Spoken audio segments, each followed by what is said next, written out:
Supreme court में सुनवाई के बाद एक बेहद महत्वपूर्ण खबर आ रही है कि आज केंद्रीय जांच एजेंसी सीबीआई की टीम आज भोपाल जाएगी और वहां पे जाने के बाद इस केस को औपचारिक तौर पर टेक ओवर करने वाली है। जिस तरह से हमारे सीबीआई के सूत्र ने स्पष्ट तौर पर कहा है कि आज उनकी एक टीम आज भोपाल जा सकती है। इस वक्त में विशेष तौर पर बात करते हैं वकील अनुराग श्रीवास्तव साहब हमारे साथ हैं जो ट्विशा के परिवार की तरफ से थे।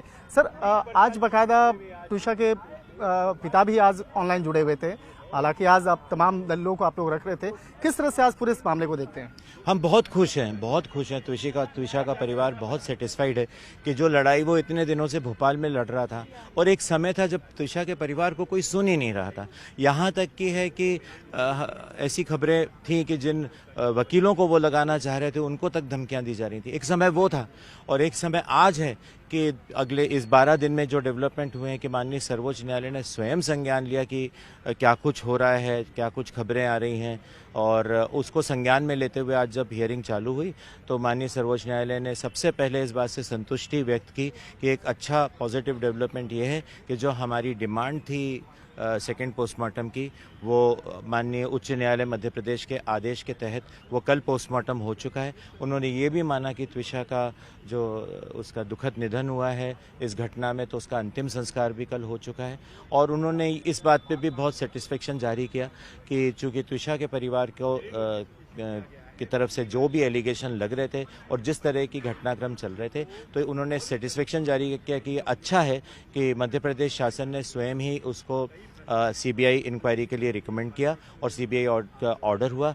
माननीय उच्च न्यायालय सर्वोच्च न्यायालय का ये कंसर्न था कि अब सीबीआई को जल्दी से जल्दी ये मैटर हैंडओवर कर देना चाहिए। हम भी यही चाह रहे थे। पहले तो देखिए सीबीआई ऑर्डर होने में ही टाइम लगा, 22 तारीख से आज हम 25 तारीख में खड़े हैं और अभी तक सीबीआई को हैंडओवर नहीं हुआ था। तो हम भी यही चाह रहे थे कि शीघ्रता से हो, क्योंकि ट्विशा के परिवार को जो कुछ घटनाक्रम है उससे लोकल पुलिस और एसआईटी पर भरोसा नहीं उठ पा रहा था।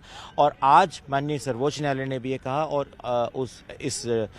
उनके इस ऑब्जर्वेशन पे माननीय सॉलिसिटर जनरल तुषार मेहता जी ने यह आश्वासन दिया है कि वो आज ही जो प्रक्रियात्मक जितनी भी औपचारिकताएं होती हैं नोटिफिकेशन निकलने की, वो आज पूर्ण करवाने की पूरा प्रयास करेंगे ताकि ये जल्दी से जल्दी सीबीआई को हैंडओवर हो जाए।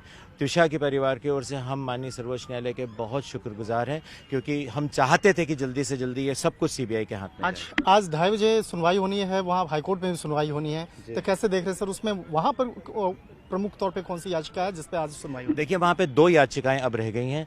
एक याचिका ट्विशा के परिवार की ओर से लगाई गई है जिसमें जो गिरिबाला को अग्रिम जमानत मिली थी भोपाल की कोर्ट से, उसको क्वैश करने के लिए, उस आदेश को निरस्त करने के लिए हमने लगाई है। और ऐसी ही एक याचिका मध्य प्रदेश शासन की ओर से लगाई गई है। तो दोनों याचिकाएं एक साथ आज सुनवाई के लिए माननीय मध्य प्रदेश उच्च न्यायालय के 2:30 बजे रखी। 2:30 बजे उस पर सुनवाई होगी। हम सारे तथ्य माननीय उच्च न्यायालय के समक्ष रखेंगे। हम उम्मीद करते हैं कि हम सफल होंगे। निश्चित तौर पे कह सकते हैं कि जिस तरह से देखा जाए ये मामला जो है आज सुप्रीम कोर्ट में बेहद आज महत्वपूर्ण सुनवाई हुई। कोर्ट में जिस तरह से कोर्ट के द्वारा आज कई महत्वपूर्ण निर्देश भी बाकायदा दिए गए हैं। हालांकि इस मामले पे जो दोनों पक्ष हैं, जो ट्विशा शर्मा के परिवार वाले और उनके ससुराल वाले पे, दोनों पक्षों को कहा गया है कि आपको जो भी बयानबाजी करना है आप मीडिया में ना जाकर, बल्कि आप इस मामले पे जो जांच एजेंसी होगी उसके सामने अपने बयानों को दर्ज कराएं। ये भी आज विशेष तौर पर निर्देश दिया गया।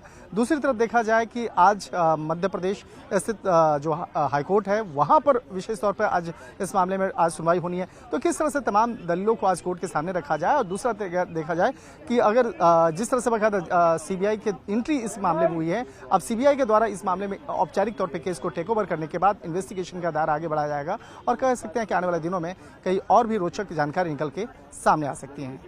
वीडियो जर्नलिस्ट राकेश नेगी के साथ शंकर आनंद, न्यूज़ 18 इंडिया, दिल्ली।